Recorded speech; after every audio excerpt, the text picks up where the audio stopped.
लद्दाख के मेरे भाइयों और बहनों, आज बड़े दुखी हृदय के साथ आपसे रूबरू होना पड़ रहा है। हम जानते हैं कि लोकतांत्रिक व्यवस्था में अपनी बात कहने का सभी को हक है और कहनी भी चाहिए। लेकिन कुछ दिनों से जिस प्रकार से हम जानते हैं, लद्दाख में एक अनशन रखा गया और हम चाहते हैं कि अनशन एक लोकतांत्रिक व्यवस्था का एक पार्ट है। लेकिन पिछले एक दो दिनों से जिस प्रकार से लोगों को भड़काया जाना, नेपाल और बांग्लादेश के साथ उसकी तुलना करना, कुछ लोग हम आने वाले समय में आग लगा देंगे, ये कर देंगे, पोलिटिकल पार्टीज़ के ऑफिस को करेंगे, लोगों के घरों में जा कर के उनको मारेंगे, ये कौन सा तरीका है? इस प्रकार के जो तरीके हैं, इसको हम लोकतंत्र की व्यवस्था के खिलाफ मानते हैं। हम जानते हैं पिछले दिनों से जो एक मांगों को लेकर के बात चल रही है, केंद्र सरकार द्वारा इसकी बात मानी गई और ये कहा गया कि बातचीत को दोबारा से शुरुआत की जाएगी। हमने तो कोई नाम तय नहीं किए, नाम आपने तय किए और ये भी तय हो गया कि इस दिन हम बात करेंगे। लेकिन उसके बावजूद वहाँ पर आकर के एक ग्रुप आता है, धरने में जाता है, धरने के बाद निकलता है और आकर के जगह जगह पर आग लग जाती है, पत्थरबाजी होती है। ये लद्दाख की परंपरा नहीं है। मुझे आशा ही नहीं पूर्ण विश्वास है कि जो लोग इसके पीछे हैं उनकी जांच तो की ही जाएगी, लेकिन वो इस लद्दाख के शांति व्यवस्था को खराब करने के लिए आए हैं, यहाँ का माहौल खराब करने के लिए आए हैं।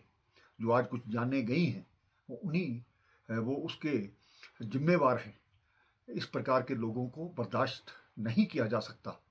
मैं एक बार ये जो लोग भड़का रहे थे, मैं शांति व्यवस्था की दोबारा से अपील करता हूँ और जिन लोगों ने आज के इस सभी व्यवस्था को खराब करने के लिए ये कोशिश की, जब हमने सुबह यहाँ पर सीआरपी पुलिस को डिप्लॉय किया था, सिर्फ ठीक है एक बंद का आह्वान किया गया उस व्यवस्था को बनाने के लिए, लॉ एंड ऑर्डर रखने के लिए।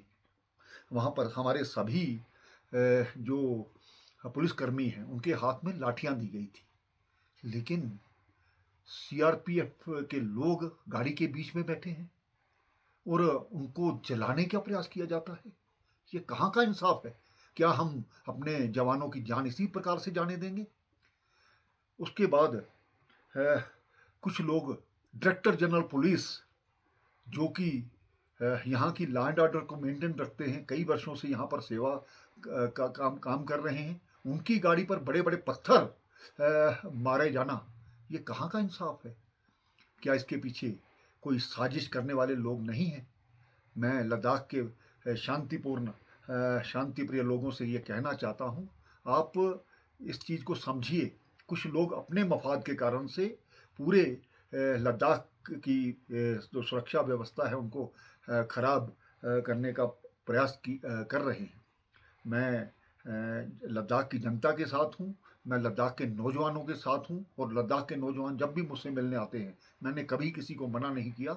और जिस प्रकार से उनके भविष्य की हम बात सोच रहे हैं, चाहे वो टूरिज़्म के माध्यम से, चाहे वो एजुकेशन के माध्यम से या हेल्थ के माध्यम से, और नई नई नौकरियों का यहाँ पर नोटिफिकेशन जारी हो रही है। कुछ लोग चाहते हैं कि कोई भी व्यक्ति यहाँ पर नौकरियों में ना जाए, उनका रिकॉर्ड ख़राब किया जाए, उनका फ्यूचर ख़राब किया जाए। क्या उनका जो पुलिस का रिकॉर्ड है वो ख़राब नहीं होगा? इस चीज़ को समझने की ज़रूरत है। और मैं एहतियातन तौर पर हमने कर्फ्यू लगाया है। उन लोगों को भी बख्शा नहीं जाएगा जिन लोगों ने यहाँ पर माहौल ख़राब किया है। और मैं आपके माध्यम से भी ये कहना चाहता हूँ कि यहाँ पर लोगों की जो इन्वॉल्वमेंट है इस शांति व्यवस्था को बनाने में होनी चाहिए। हमारी जो रिलीजियस लोग हैं, हमारे जो राजनीतिक पार्टियां हैं, मैं उनसे भी अपील करता हूं कि इस प्रकार के जो लोग जो उनको चिन्हित कीजिए, आइडेंटिफाई कीजिए और उनको रोकिए। आओ हम सब मिलजुल करके लद्दाख में एक शांतिपूर्ण व्यवस्था को कायम करें। जो एहतियातन थोड़ा कर्फ्यू लगाया गया है, जो लोग इसमें जिन्होंने जानें गंवाई हैं उनके परिवार के प्रति संवेदना व्यक्त करता हूँ। लेकिन आइंदा इस प्रकार से ये सभी चीज़ें इसलिए की गई ताकि और ज़्यादा यहाँ पर कैजुअलिटी करने का जो प्रयास किया जा रहा था उसको हमने रोका है। बहुत बहुत धन्यवाद। हम सब इसके बारे में सोचें और लद्दाख की शांति व्यवस्था बनाए रखें। धन्यवाद।